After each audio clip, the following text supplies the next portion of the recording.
This is the Cycling Over 60 podcast, Season 3, Episode 30, Conversations Across America, and I'm your host, Tom Butler.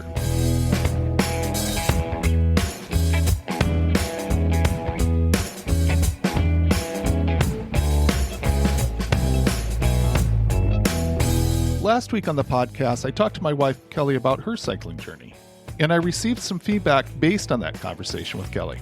It created a useful discussion between us. I do appreciate it when people take the time to reach out to me. I decided to have Kelly back during this week's update to directly respond to that feedback. Welcome to the podcast, Kelly, for a really brief moment. Thank you. This is a first. I don't think I've had you on 2 weeks in a row. I'm not going to be interviewing you, but I did want you to bring you on for something specific. I received a message from a listener this week that had to do with our conversation. Mm-hmm. And so I wanted to have you comment on it. First, what I'm going to do is I'm going to read the message, and then I'm going to say a little bit about it, and then just have you respond to some things in the message. Okay? Okay. I really think you should listen to this last episode a little bit as an objective listener. Pretend your roles are switched and that she's, the she being you, Kelly, that she's the avid cyclist and you are not. It might sound different to you. To me, it seems like you're trying to pressure your wife into enjoying cycling to the extent that you do. She only enjoys it to a point, so why force it? Instead of minimizing her love for jet skiing and hiking, and worrying about all of her potential injuries, you might want to take a look at what you yourself are doing. You've talked about your own physical issues and ailments as well, yet you continue to cycle. Why are you allowed to work through those, but she's not allowed to work through hers using the sports that she loves? I'm not sure why you're so focused on the idea of being a, quote, cycling family. People's needs and wants change all the time. Maybe at one time, being a cycling family was something she wanted, but perhaps that's not her be-all, end-all at this point. Sounds like something you want way more than she does. It really sounds like something she's agreed to just to make you happy. So there's a little bit more, but that's really the gist of it. First of all, what I want to say, and I'm really serious about this, is I'm glad this person reached out and shared these thoughts, because I think it's important. And I think this aspect of like step back and listen to it and reflect on it, put yourself in another person's shoes, I think that's really vital. And so I appreciate that. I also appreciate the fact that it sounds like you have people looking out for you. Yeah, thank you. I appreciate it. So I think that's good too. Instead of me just sharing my thoughts on this, I do want to step back and listen to you and put this forward to you and listen to what you have to say about it. I think that's important. So I see some sections here, and this is the first section. It seems like you're trying to pressure your wife into enjoying cycling to the extent that you do. She only enjoys it to a point, so why force it? What do you think when you hear that point, when you hear that question? I don't feel like I have been pressured, and I feel like I'm participating to the level that I can and want to. So if you want more, you might get some pushback, or I might want more later. I don't know. But for now, I feel like what we've agreed to feels like a mutual agreement. So I don't feel like I'm forced into it. I do want to participate at a limited level, and I think that level currently is pretty good. I think we both understand that you don't enjoy cycling as much as I do. Yeah. So I do want to be realistic that what I'm doing could come across as pressure for you to enjoy it more than you do. So I just want to say, if you feel like you're getting pressure, point that out to me. Are you willing to do that? Yeah, I think so. Is there some nervousness on your part that if you would like push back on me and say, hey, you're pressuring me, that could shut down my desire to get out and ride? On one level, yes. On another level, no. Well, I'm just going to say that, I feel like I really need cycling. I know that I need to be active. And So I'm going to be cycling. I do want you to enjoy it, and I don't want you to force you to ride if you don't want to ride. Yeah. But I really need to do it. Yeah, that's what I want. I want you to be able to continue to do it. And my level of engagement might vary. The next thing I think is a little bit more of a difficult point. This question, why are you allowed to work through those, and those is risks of cycling, physical limitations that I have, that could maybe lead to injury. Why am I allowed to work through those things and continue to cycle, but you're not allowed to work through your specific physical limitations for the things that you love to do? Mm-hmm. I think that's a fair thing. I think you should be allowed to work through limitations to do the things that you love to do. I think that's just fair. Yeah. I think here's where it gets hard is I believe there's 100% possibility that you're going to hurt yourself if you go jet skiing. And I think you're crazy. So, to me, there's a risk if I go cycling that is not 100%. I wouldn't be doing it if it was 100%. But yeah, how you can think it's 100% that I'm going to get injured, it boggles my mind, and I don't agree. So, yeah, that's tougher, I guess. And the key is that we don't have to agree. Right. I mean, you can make your decision to do it, and I can cross my fingers that it'll be okay. Yeah. So I'll declare now that go for it. Figure out some way to jet skiing in the way that you enjoy it. And yeah, we'll just see what happens. Don't let your cortisol get too high over it. Well, I'm telling you, it's stressful for me. And I think that it is right that I let you do risky things. The last thing that I want to talk about is where this person says, I'm not sure why you're so focused on the idea of being a, quote, cycling family. So I first want to talk about the family system's dynamic. So when you do things as a family, it creates a layer of motivation that you just don't have when you're doing things on your own. So it's super beneficial to have. In an episode, I talked about my identity. Part of my identity now is very strongly that I'm a cyclist. And so that is really beneficial for me to make the choices that I make to continue to cycle. Having identity that we're a cycling family, then that also creates a really strong likelihood I'm going to get exposed to opportunities to do cycling. So that's why it's a positive thing if we are a cycling family. But it doesn't make any sense to say we're a cycling family if we're not really a cycling family. If people in the family don't really enjoy spending time together cycling, doesn't make any sense to call ourselves a cycling family if we're not. Well, I don't think I'm as tied to it, mentally, emotionally as you are. I think it makes sense that it's going to be easier for you if we are a cycling family. I don't think it's essential for you to do what you need, obviously, without being a cycling family. But I think to call yourself a cycling family is just another level of support that is beneficial. We talked about, are you okay with, for now, us doing 3 cycling trips in a summer? Mm-hmm. I don't think there's anything like, there's no standard where it's like, you need to do this amount of stuff in order to be a cycling family. I don't think it's in the dictionary. I don't think it's in the dictionary. To me, it's like, if we plan these cycling vacations, these cycling events, then I'm okay with that, meaning we're a cycling family. How do you feel about that? Whatever. This kind of is your mental thing. Yes. So it really doesn't matter what I think of it. I mean, I want to be outside and having fun with you. And I enjoy cycling enough to do that. If it means more to you than that, then hallelujah. But I don't need it. So it can mean whatever you want it to mean.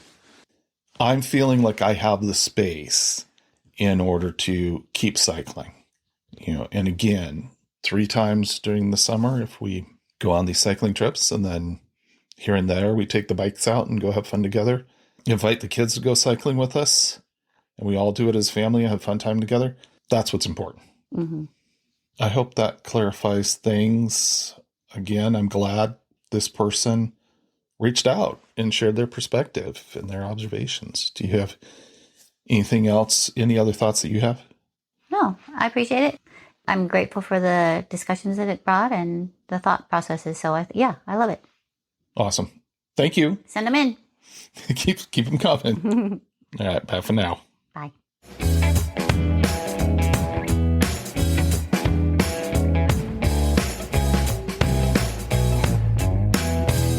I'm extremely fortunate that I get to have so many inspiring conversations with people about cycling. My guest this week is an author and an educator who cycled across the U.S. with his father. Kari Loya experienced a journey that produced some special memories, but it also gave him an opportunity to put stories from his journey in a book to provide readers some great insights into life. Here's my conversation with Kari. My guest today has such a touching and powerful story to share with the world. And thank you, Kari Loya, for joining me. So glad to be here, Tom. We're going to talk about a cycling journey that Kari went on with his father, Merv, who had started to get impacted by Alzheimer's. A book came out of that ride called Conversations Across America, a father and son, Alzheimer's, and 300 conversations along the TransAmerica bike trail that captured the soul of America. I see the conversations you had on the trip as really valuable, but not more valuable than the ones you're having now, where you take wisdom gained from those encounters and bring them to others through conversations like what we're having today. And I'm so glad you're here. Yeah, thank you so much for that nice introduction. And again, clearly we share a passion for cycling and discovery, and I'm happy to have this conversation. Excellent. Let's start out with, tell me about your earliest memory of the bicycle. This is a bike journey with my dad. And so one of my earliest memories of a bicycle is the fact that I grew up in Eugene, Oregon, that my dad in the 70s was biking to work. That was very unusual, much more common in certain places now, but he was a pioneer in that sense that he would bike to and from work. And so one of the things that I remember as a kid was every once in a while I would get a tag along when I was free. And so it was the excitement of, navigating through the cities, through the bike paths, but also the streets. And I remember how when he would come back, oftentimes you would leave the bike path and you would actually merge into the lanes and you would treat yourself as a car and get into a turning lane and signal and all of that. And it was this wonderful, empowering thrill of, okay, I'm a bike, but ooh, I've got some power here, but I've also got to be very responsible and freedom of biking. But I love that, and that was one of the early ones. And then I think back to in 6th grade, kind of the taste of bike adventure, where we grew up again, Eugene, Oregon, a couple hours east in the Cascades there, the Mackenzie Pass, which is part of the TransAmerica ride. In late May, it's closed all winter, but they open it up to cars kind of late May, early June. And there's this period where all the snow has melted before they've opened it up.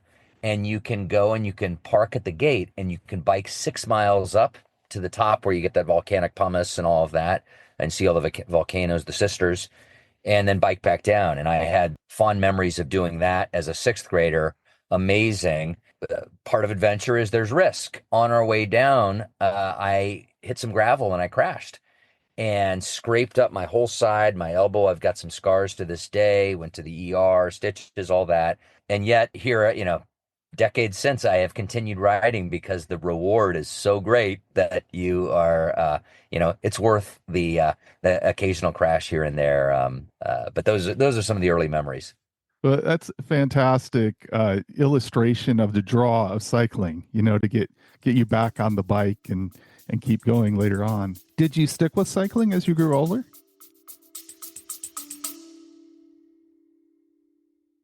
Hey everyone, I'm briefly interrupting this episode to remind you that it is simple to have your opinion shape the Cycling Over 60 podcast. Look for a link at the top of the episode description that says send me a text message. When you tap the link, a text message box will open up and you can type something that will be sent directly to me. I look forward to reading all your thoughts, ideas, and suggestions for the show. Now back to the discussion. Yeah, about that time, sixth grade, this was 1982 and 84. We were, Eugene was very progressive, and I competed in two triathlons at the essentially Olympic distance triathlons. They weren't called Olympic distance triathlons. They were just called weird events that no one knew what they were. But did that did some races. And then in eighth grade, had an opportunity with my dad. His parents had a cabin in Wyoming in a place called Pinedale.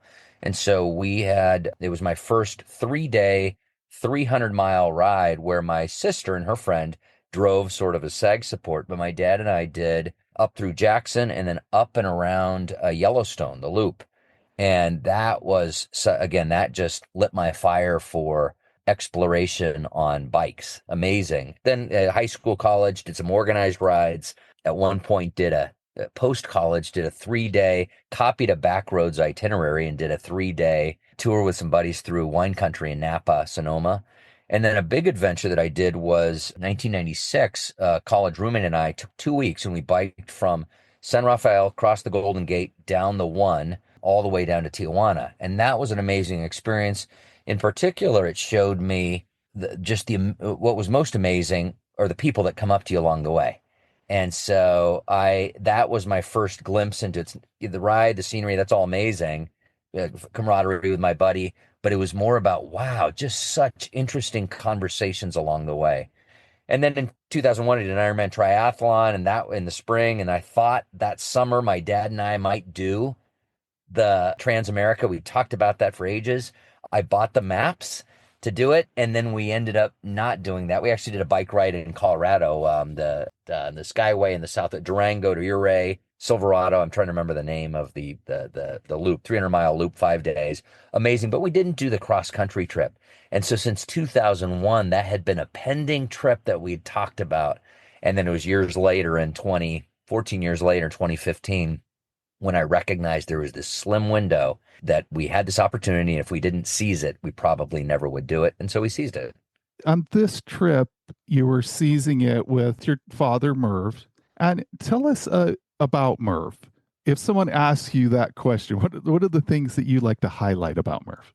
Merv grew up in the Midwest and then moved out to Oregon, and just an incredible father, always involved with me, a great listener, always athletic. He would, again, I mentioned it, biking to work when that was not vogue, would always hike. I'm involved in Oregon athletics as a fan. So I grew up all around that. We had many father-son adventures together. And so then fast forward, we had just wonderful relationship. Had been around the world together.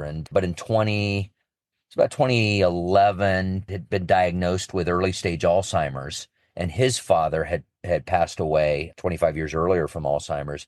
And so we were monitoring this, and I lived alone, and you could see that we'd see friends and neighbors and family were saying, hey, wow, you got to watch out for Merv. And you could see that he was struggling more and more. And so when this opportunity popped up, it was going to be a chance for me actually to spend what became 73 days straight with Merv and see for myself, where was he with all of this, with Alzheimer's? And that's what it was. I didn't know. And so I would be back a couple times a year for a week, something like that. But I wasn't getting to do day-to-day stuff. And so this gave me, it was great. We're going to try to do something that we've always talked about. We don't know whether physically we are going to be able to do this. But it's also going to be a chance for me. I'm rarely going to be more than 10 feet from him, and I'm going to see up close how he's doing. And that's exactly what it was. It was a chance to be together, and I could see, okay, what impact is Alzheimer's having? It sounds like you had thought about this route before, about taking a route, doing that journey before. So by the time you got around to doing it, did you feel like you were pretty set what route you want to do, or was there still some thinking to do about what would be the best route for this kind of trip? Yeah, so we had originally we had always talked about the TransAmerica, and the TransAmerica for those who don't know was set up in 1976. It was a organization that later became Adventure Cycling, based in Montana, it was to celebrate the bicentennial of the United States in 1976. And this eclectic group of intrepid cyclists, about 1,000, many were college students, but there were a lot of older folks, and they started in Astoria, Oregon, and they wound their way east to Yorktown, Pennsylvania, crossing 10 states, mapped as about 4,200 miles. And so they had passed within a half mile of our house. And that's how my dad had gotten the idea in his head long ago. And so he said, "Oh, okay, that would be a route." But then we said, "Well, most people go west to east. We would like to go east to west for two reasons. Number one, it'd be a homecoming because we'd like to end in our glorious home state of Oregon. And then number two, I think most people will agree that the spectacular scenery of the United States is Rockies West. And so we wanted to save our dessert for last. We were pretty set on, okay, we're going to do the Transamerica. Here's the route. We got to follow this. What we didn't know, and there, by the way, is there's a northern tier route and a southern tier route. We were going to do the classic. But what we didn't know is just how far we could go. And that was based on number one, fitness, because my dad was always in good shape. I was always in good shape.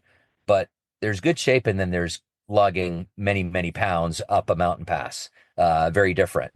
And so we did kind of minimal training, but we figured, you know what, if we can get through the first few weeks, we will get in shape and we will get stronger as we go. But then there was also the variable of Alzheimer's. And so I needed to see, okay, how was that going to impact what we were doing? But yeah, so we were set on a route. The only question was, okay, how fast can we do this?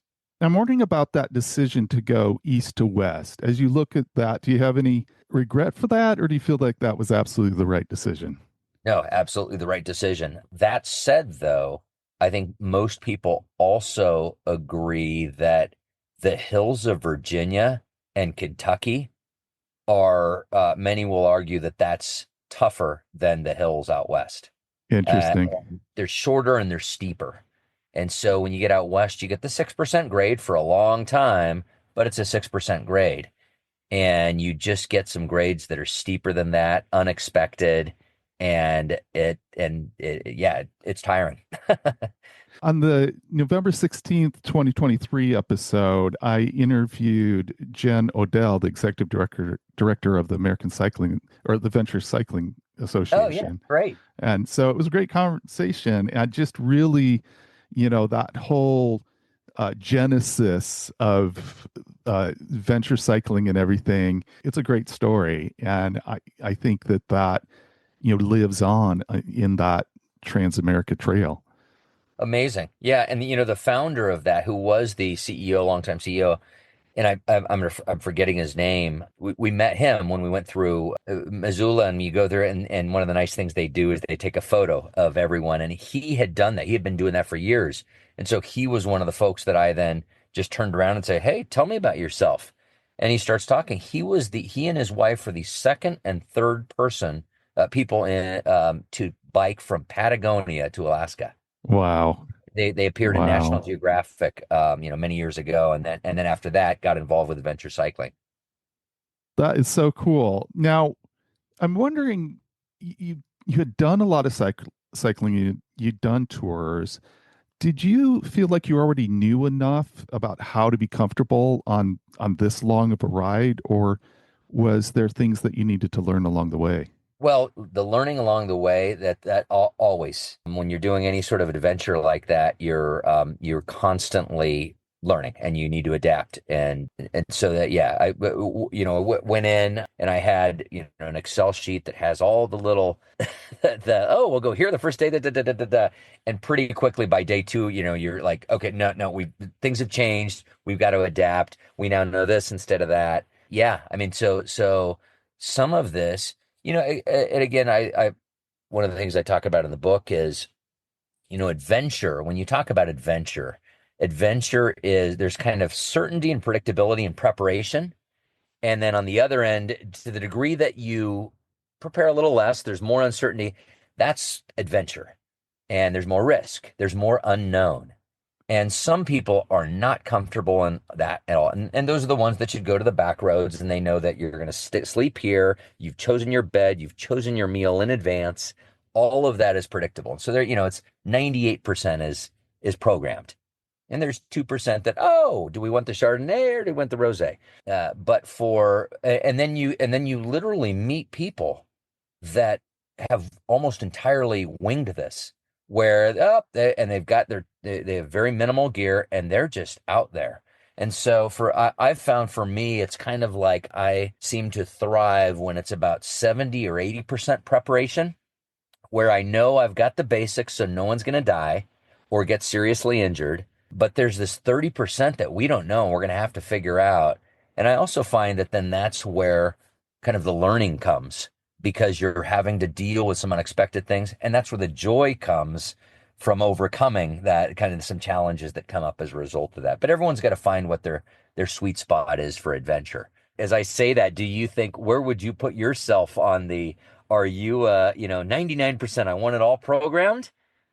Or I think I am probably like 95%. Now, if I was doing more of it, where I had maybe experienced some challenges and overcome those challenges, yeah, it could be that I'd be more comfortable with about 80, but I'm pretty comfortable with having things yeah. pretty planned out. Yeah, and I think So, I think that's such an interesting point, and I think you probably have experienced this. Your comfort with risk, with the unknown, increases as you do small exposure to that.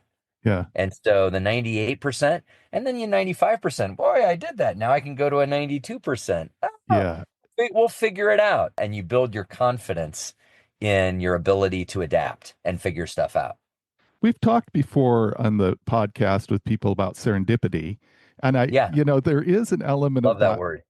yeah, and I really understand the attraction to that. And at the same time, I am a planner, and there is that itinerary in your book, in the appendix of your book. And sounds like it's more of kind of the final itinerary. Y- Correct. That's okay, let's now go back and see where we ended up. And I think, probably the most telling stat is that on and this will push your comfort zone, but I'd say of three quarters of the 73 days, 72 nights that we were out there, um, we did not know where we would sleep as of 4 p.m. So, okay, we're gonna write this town or that town. Okay, then what are our options? Is there space? Okay, where can we camp? And so, yeah, I think that you really have to be comfortable then, with uncertainty. Now, and there's a bit of, if you are going through Virginia, I'm thinking, and if you don't know where you're going to stay, there's some options. But I'm thinking that Eastern Oregon might be a different, setting where you could go, 100 miles without finding some place to stay. Yeah, absolutely. And so, just to give you a sense of this, we were trying to keep a tight budget, but we did everything from on the low end, sleeping literally on the side of the highway. I think in Eastern Oregon. Probably, I think it was literally our first night in Eastern Oregon. It was like, okay, there, and literally off the side of the highway, a lone highway.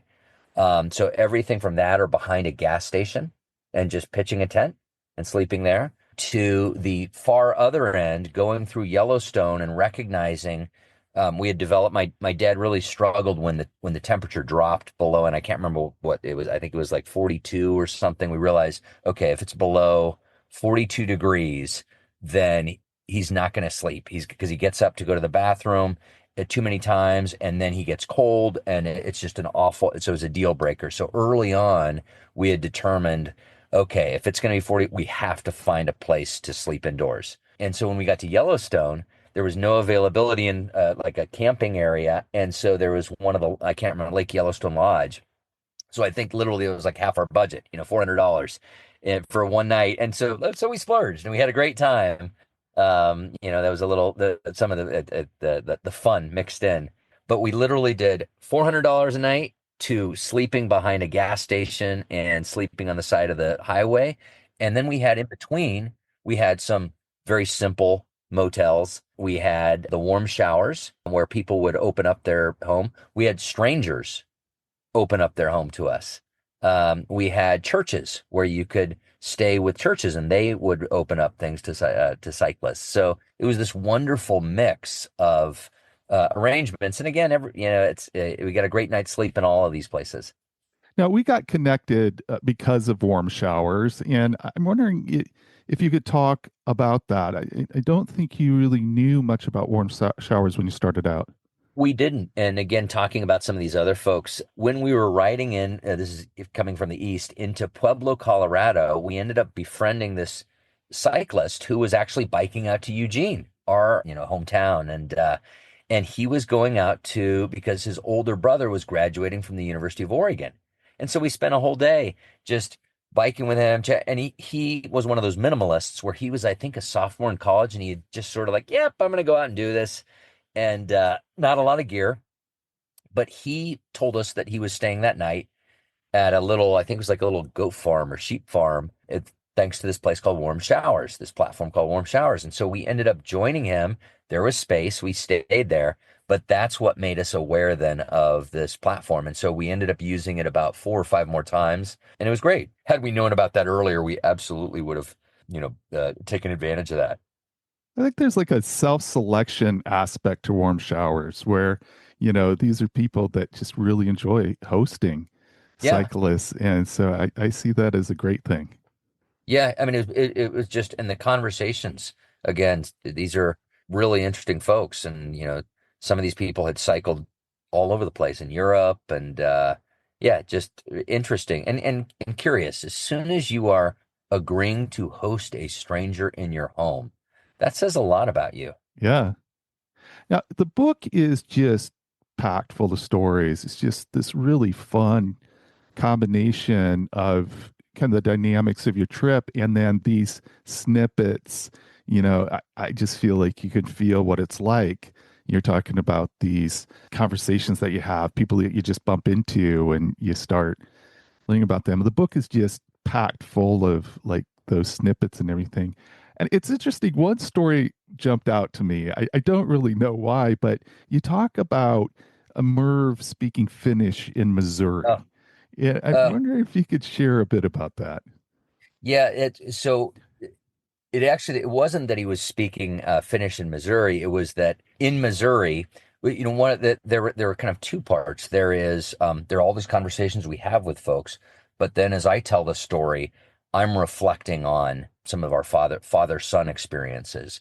And in that chapter on Missouri, I'm reflecting on how when it was 1984, and we had the good fortune to drive down in our old 71 VW Squareback down to LA and go to the Olympics.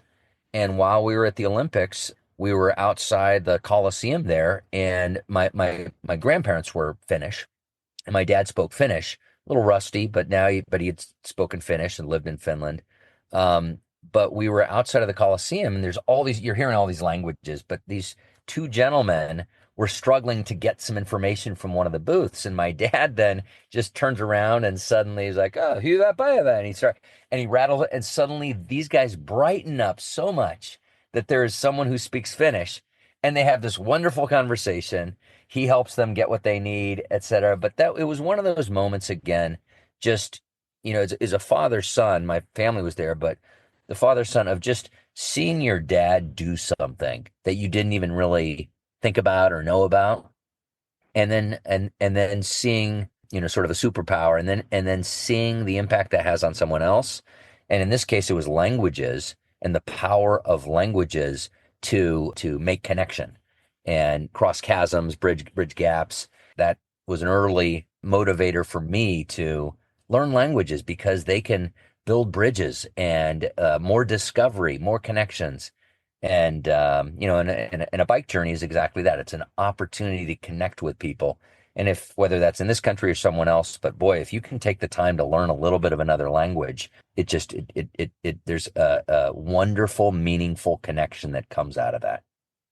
There's something about that that struck me that is, as you're riding along, and it is a unique moment in your relationship with your father, and there's some changes that are happening.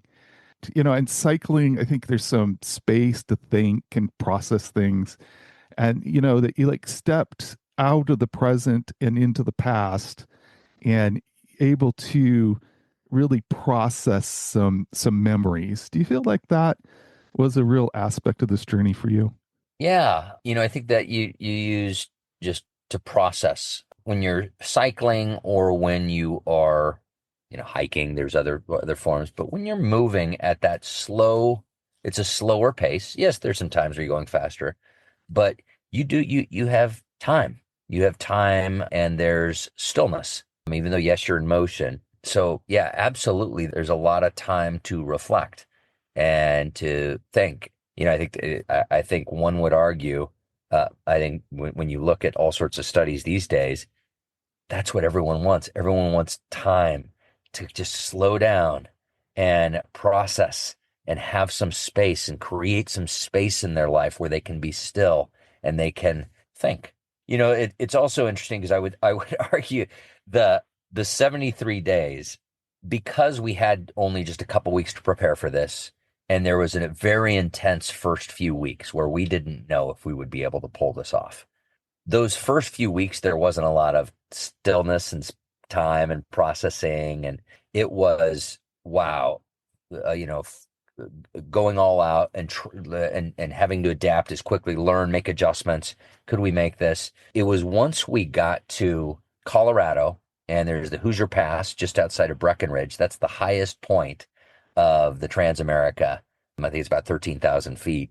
And when we went up and over that pass, which was snow covered.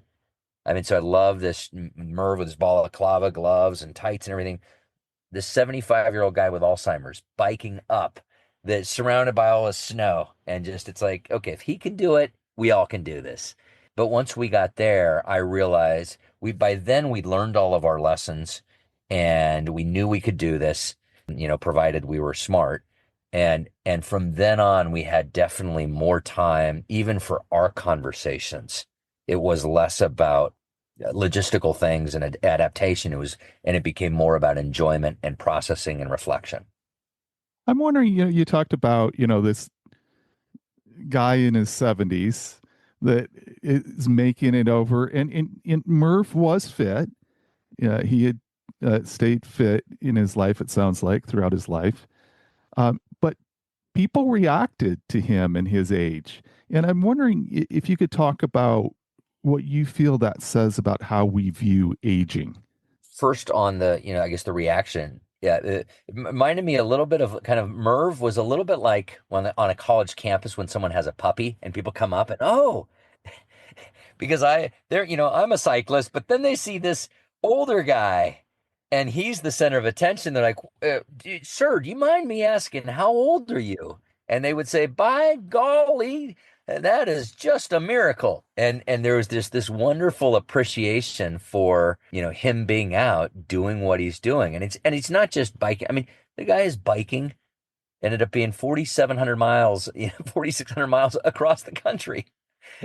And so, yeah, I think there's a lot of surprise. I would argue, though, that I think we're seeing in the last 10 years, the last 10, 15 years, really you're seeing longevity is becoming a huge topic, and wellness and healthy aging. You're just seeing so many more folks modeling now and trying to be active at any age. And that's awesome. There's all sorts of more tools, resources, other things, but so many more examples now of people being very active as they age. Yeah, and that's kind of my journey, and kind of the whole genesis of cycling over 60 is Yeah. my discovery that, wow, after 60, I can get stronger, and it's a lot better than what I thought it would be cycling over 60. Yeah, I mean, and I think part of that then is it's so important to be in Spanish, they say, amárrate a los buenos y serás uno de ellos. Be around the good, and you'll become one of them. And it's just, who are we around?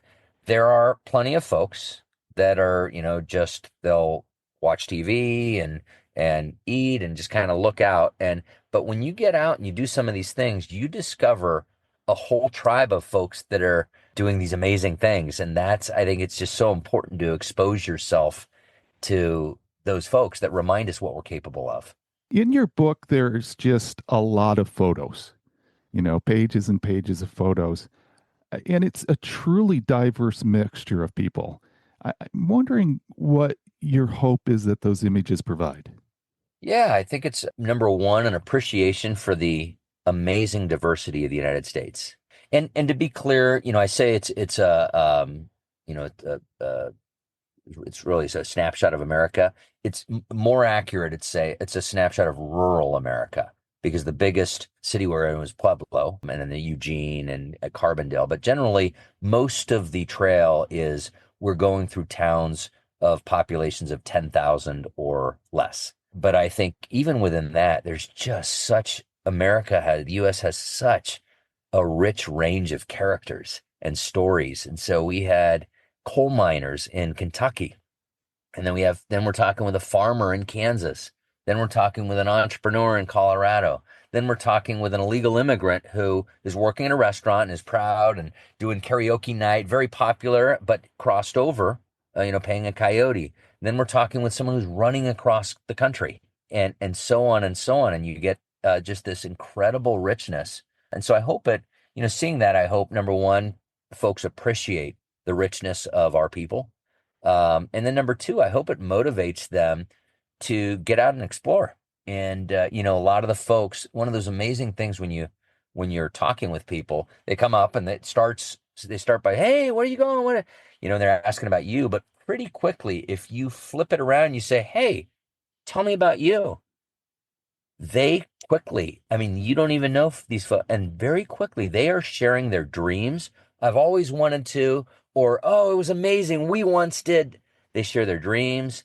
They also share their tragedies, very serious accidents. And I always want, but then this happened, and it just, I hope in hearing those stories, it makes folks seize the day, go after what they want to go after. And when they do, I hope they'll go with an open mind and listen to people that they meet along the way. I love it. One of the subtitle sections you have is Capture the Soul of America. Yeah. And can you talk about that? What did it mean to you to capture the soul of America? Yeah, I mean, I think just to expand on what I was saying, I'd say, capture the soul of America, especially rural America, but you see that there's this wonderful diversity. And then there is also at the core, with very few exceptions, every single person that we encountered is curious. They want to help out. They're nice. If they can help, they do. They have their dreams.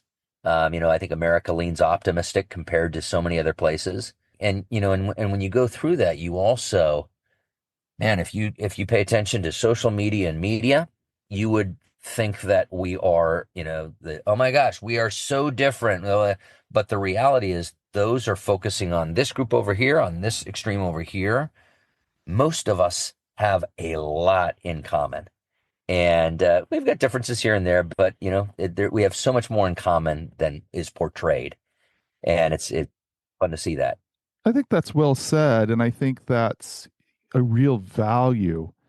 We almost need to have an assignment to go cycling through America and get connected to it because there's a real value there of being connected to it. Yeah, I mean, and the other, the thing, whether it's there, I think I've seen this how in DC, historically, folks on the left and on the right and in politics would often have dinner together. And that's happened much less over the last 20 years. But when you are on a bike, you are vulnerable. You're open. When you're in a car, you can drive across America. There is this steel box that shields you from connecting with people. in a meaningful way. Even when you're on a motorcycle, that's often intimidating to folks. And some people might come up and, but most will not. When you are on a bike, you are vulnerable and people come up and want to know what you're doing. And there's an opportunity to connect. And that's connecting regardless of their background, regardless of how they voted, and you discover all of these things that you have in common. Yeah, the classic, if we could break bread more often, well, that's the starting point to then try to discuss some of the differences. But so much we have in common. Yeah, that's cool. How about just the pace that you're going? Do you think there's something special about discovery at the speed of cycling? Yeah, it's funny. I was thinking originally one of the titles or subtitles was going to be something about America at 12 miles per hour. Okay. And that you kind of average it out. We went faster at times and then even slower at times and off our bike at times, but like about 12 miles an hour. And yeah, it's you have time. One of those initial questions that I asked myself as we started this journey was, okay, we're biking. What am I going to collect? And so I started thinking, okay, I'm going to collect. You're in Virginia, you see, oh, let's start collecting all those wonderful um, scriptures and messages they have outside of the churches that says like, don't trust Google, trust the Bible, and things like. And you go across and like, okay, we can collect those, these aphorisms. Or oh wow, no, there's those all these really artisanal painted mailboxes, the ornate mailbox. Like oh, we can collect that. And so I'm thinking through what are all these things. Ultimately, ended up collecting the stories of people we met. And I felt that was, but you have time. And so, what are you thinking about? There were some folks that I knew. It's interesting. We came across a couple other cyclists. They would listen to audiobooks. And okay, you can do that. And in fact, I in fact did that in Idaho, and it was very helpful. That it was a Tua Gawande on being mortal, and that actually provided a very helpful framework for a constructive conversation with my dad about Alzheimer's. But yeah, it's when you have time, how do you want to use that time? And it's the gift of time. And I think there's a special, the world going by and you've got some time. I think there is a special way of interacting with the environment when you're going through it on a bicycle that kind of, to me, optimizes that time. I can compare. I literally just was last week in Big Bend. I was chaperoning this group and his trip there. And as part of it, we were on ATVs. And I've been around ATVs. I've never been on an ATV, not really my thing. But then I was just thinking, we did 2 hours around kind of the desert there on ATVs. And okay, got us around. But boy, I was wishing that I had been on a bike. And why was that? Because number one, there were about 8 of us, 10 of us. We could only talk with each other when we stopped every 20, 30 minutes. We couldn't say, hey, check that. Hey, what do you think about that? Number two, the whole time there is a motor. So it's, I felt like I was mowing the lawn. And so you're hearing a motor. Number three, that motor scares away wildlife. And then number four, you've got this helmet on. So even though my body was feeling the wind and feeling this connection, the sound was muffled and my head vision was slightly, limited, but my head was not feeling the breeze. I was not feeling the breeze on my cheeks. I was not smelling the smells. And so when you are on, a bike or on foot for that matter, you just feel you are much more in communion with nature. Yeah, I love that word communion. I think that's a good word for it.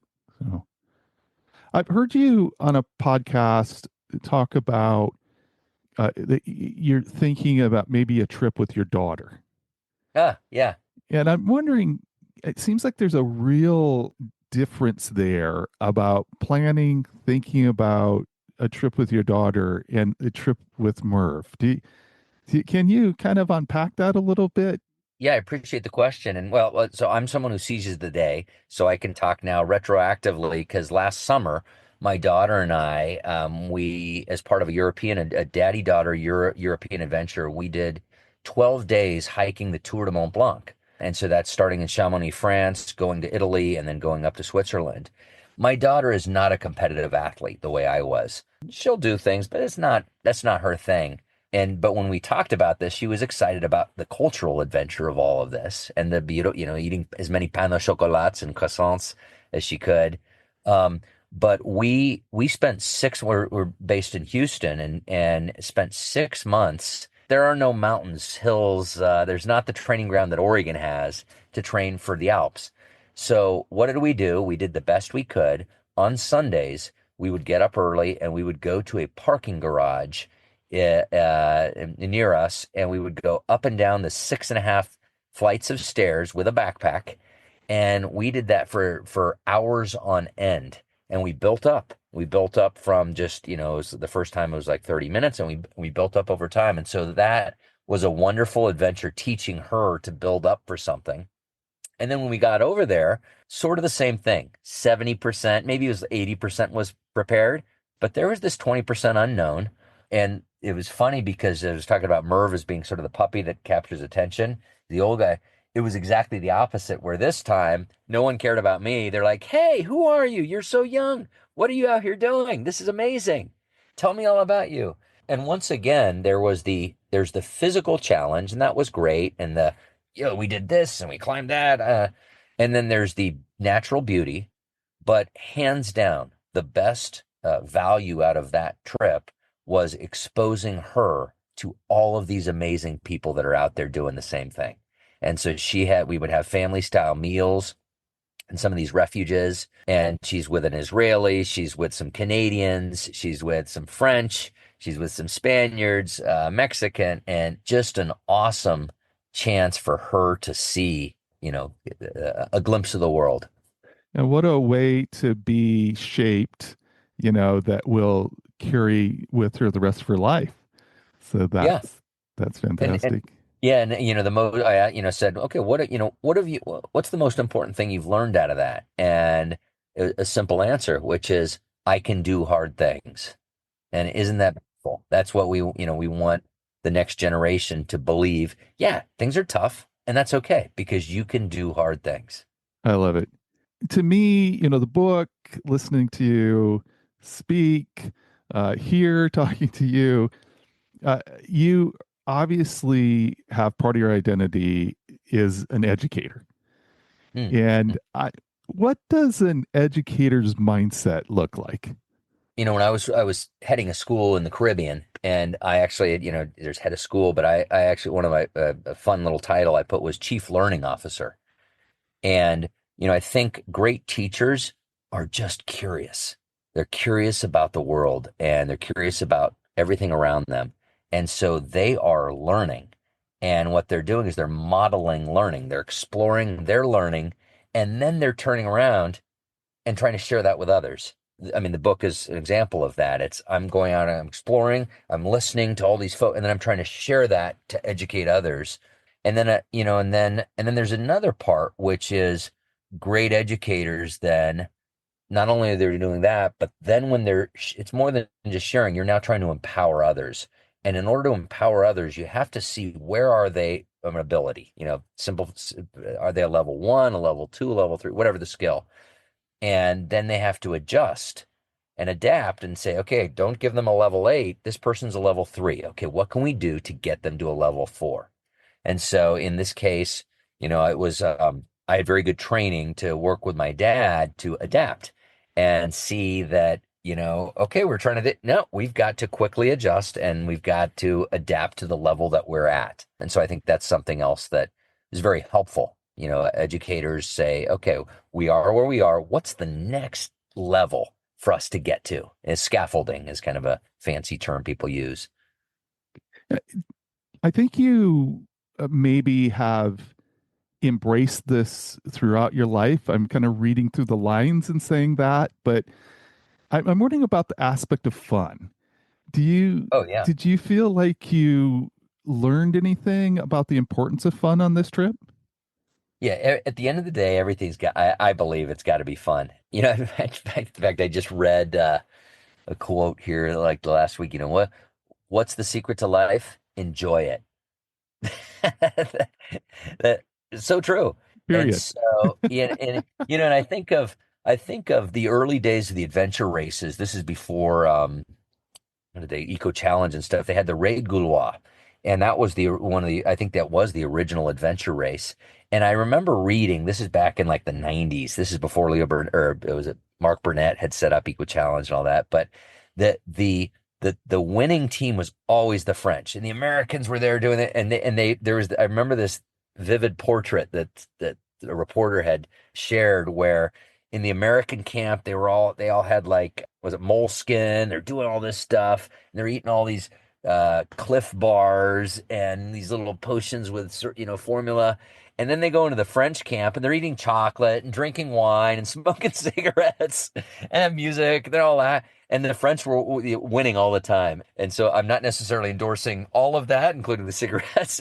But the point is, you want to when you have fun, you get a lot of energy. And so to the degree that you can mix in as much fun as you can, man, that's we can white knuckle stuff and that's great, but at the end of the day, are we having fun? And my dad modeled that really well. And so, I think of my dad and kind of the three things: that work hard, be nice, and by be nice, it really means listening. Listen really well to other people, make them feel make them feel valued, but then have fun. And so all along we were able to mix in while we had after those first three really challenging weeks to see, would we be able to pull this off? Well, our first critical stop on day 21 was in, I'm forgetting the name of the town in Kentucky, but it's the capital of bourbon. And so we had a bourbon tasting and a nice meal.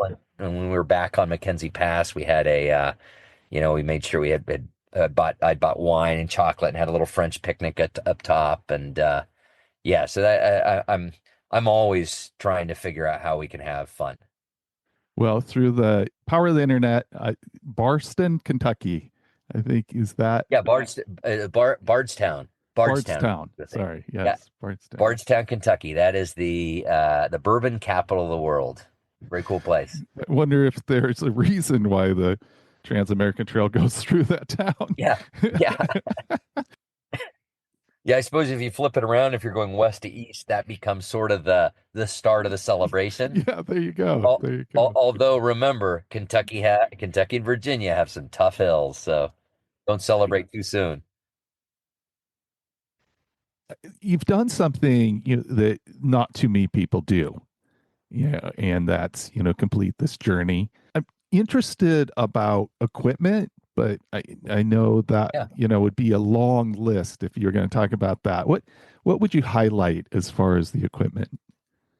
Yeah, I guess a few things. Number one, we started off getting two Trek 5200 bikes. That was the kind of the mule of touring, and I don't think they're using that. So when I take mine into the shop, everyone's like, "Oh my God, you've got a classic there." But the bikes were great. We bought the same bike. We also had Ortlieb panniers, which were fantastic. And I'm assuming those are still being made. Everything else, things shift, things change. I know gear it's constantly changing. And I guess the point I would make is, once again, you've got this range of folks. You got a range of folks that have every single little thing, and they've every little device for every little purpose. And then you've got some folks that are just out there with kind of a t-shirt and shorts, and and both are having amazing journeys. So if I think it's helpful to look at gear. What I see more often than not, though, is people who really get into gear, they get into gear as much as they get into the cycling part of it. And so that's okay. Recognize that, but understand you don't need the gear for an amazing cycling experience. Yeah, good advice. Good comments. I'm wondering if you do quite a bit of speaking about your journey and about your dad. I'm wondering if there are some things that you'd really like people to know about Alzheimer's. I think the most important thing, and this is whether it's Alzheimer's or anything else, which is what I found originally was it was fast becoming a world of no's. So a world of no's. Oh no, Merv can't, and can'ts. No, you can't do that. Oh, you can't do this. You can't do that. And everyone's focused on this kind of these limitations. So when we even broached this possibility that we were going to suddenly try to bike across the country, Whoa, no, how can you? There was mild shock as a understatement. But what you see is people focus on what people can't do, and what happens when you focus on what they can do. So Merv was incapable of, at any point in the trip or after the trip, of telling you on any one of those 73 days. He could not tell you that we started in town A and ended in town B. However, if you guide him and you point him in the right direction, what can he do? He can pedal, and he can keep pedaling and keep pedaling and keep pedaling. And suddenly he has gone 4,600 miles across the country as a 75-year-old with early stage Alzheimer's. So just, yeah, I think the most important thing, whether it's Alzheimer's or anything else, be aware of what how are you viewing things, and are you focused on what someone can do more than what they can't do? It's been a few years since you did the trip, and you've processed it in numerous ways, including the book. And you use the phrase residual value adventure. Hmm. And I'm wondering if you can talk about that. Do you feel like you carry that residual value everywhere? Absolutely. When anyone takes a trip, does an adventure, any sort of adventure, for us, there were these 73 days of adventure, highs, lows, all of that, but amazing, overall amazing feeling. Once it's done, you continue to carry with you every month, every year, fun memories. You also, as you move forward, you will have experiences where suddenly you get insight from something that happened during that adventure. And so kind of the adventure is coming and teach, oh yeah, this is like that. And you make these connections. And then further, when you have an adventure, when you move forward, you meet people. And what is the fun of meeting people? Usually you're trying to find something in common. And when you have had an adventure, there is, with a range of people, etc., you are just a little bit more likely to find something to connect with a person in front of you. Yeah, so literally every day in many ways, I'm finding, as a result of things on that trip, I'm pulling out, oh, this is like, it's almost like your cursor on your mouse on your one of the an interactive map or something, as you, oh yeah, we can click on this, and now I can bring this up. Oh, we can click on this, depending on who is in front of you, and that's just what a gift. Well, Kari, this has been a gift to me talking to you, and I really appreciate you taking the time to do this. And I appreciate the book and the snippets of people's lives. And it's just, I think you've done an excellent job of capturing that journey at a really special time in the relationship with your dad. And thank you so much. I appreciate the opportunity to be here. Well, let me ask you one question. What, on the cycling front, what's something that has got you excited, or what's a next thing that, like, oh, what would you like to do? Well, I could talk about this for a while, but last season, the culminating event for the season was going to be me riding across the state of Washington. And Wow. on the first day, the bursitis in my knee started acting up. And by the end of the second day, both of my knees were just screaming. And Yep. so it felt like kind of a face plant after, 9 months of ramping up to this trip. And I kind of processed that in an episode after the trip about, Yeah. what disappointment is like and Yeah. things like that. But, so there's a part of me that wants to do that wants to go revisit that, maybe do that with a different route than I had chosen. But there's just uh, so many things in the podcast, hearing from other people. There's the list just gets longer and longer all the time about experiences I'd like to have. What a great problem. Yeah, that's right. That's right. Yeah. Thanks for sharing. Yeah. And again, thank you so much for being here. And I hope that you find a lot of adventures on the bike to come and with family and everything. We'll look forward to crossing paths somewhere in the Cascades or something. Hey, Tom. All right. Sounds good. Take Yeah. care now. Okay. Thanks, Tom. Bye-bye.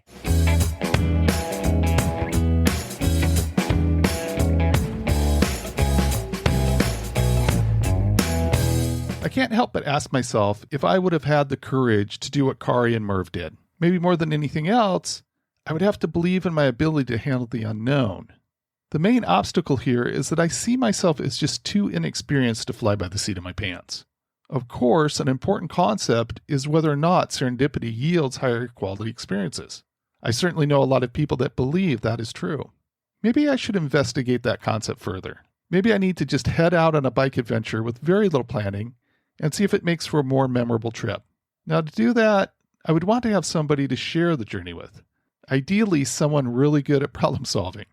I'm intrigued enough by this idea to at least have some conversations about it.